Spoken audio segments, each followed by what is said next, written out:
Исламда күйеу жігіттің жарына берілетін ақшалай немесе дүние ретіндегі сыйлығын мәһр деп атайды. Шариғатта онсыз неке қиылмайды. Ал оның көлемін тек қалыңдық анықтайды. Еліміздегі келіншектер мәһрге не сұрап жүр? Мәһр сыйлығын алып бермеген ер азаматтар күнәһар қалайды ма? Осы және өзге де сұрақтардың жауабын білу үшін біз Қарасай ауданының бас имамымен сұхбаттасқан едік. Махр дегеніміз енді шариғаттағы, исламдағы шариғи термин, отбасы құқығындағы термин болып табылады. Яғни бұл мәселе ер мен әйел неке қиып жатқан кезде, күйеу мен қалыңдық неке қиып жатқан кезде сол уақытында келісіп алатын ер адамның күйеуінің өзінің болашақ әйеліне қалыңдыққа беретін сыйлығы болып табылады.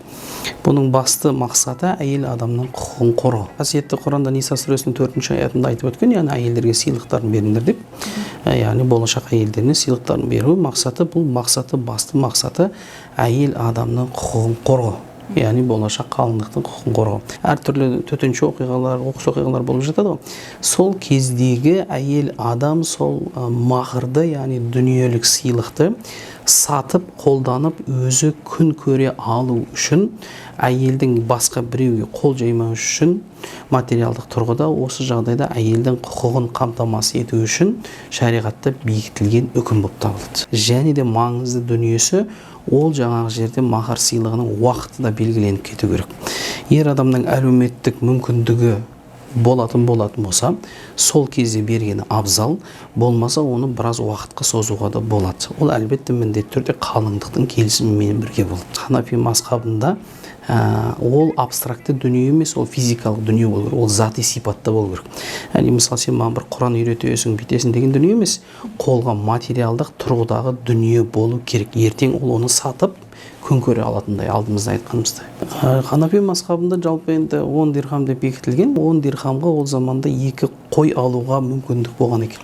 Қазіргі заманда да соған пара-пар болу қажет. Бірақ пайғамбарымыз саллаллаху алейхи уассалам өзінің керемет хадисінде айтып кеткен, ең жақсы қалыңдық, ең жақсы әйел ол махрын жеңілдеткен деген сөз.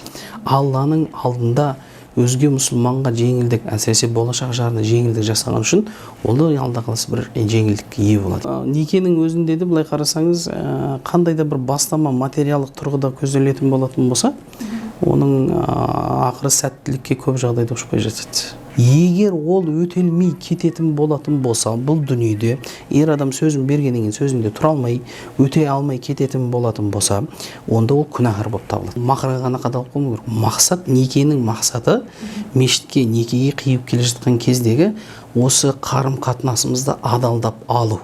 Түпкі мақсат Алланың разылығы болу керек.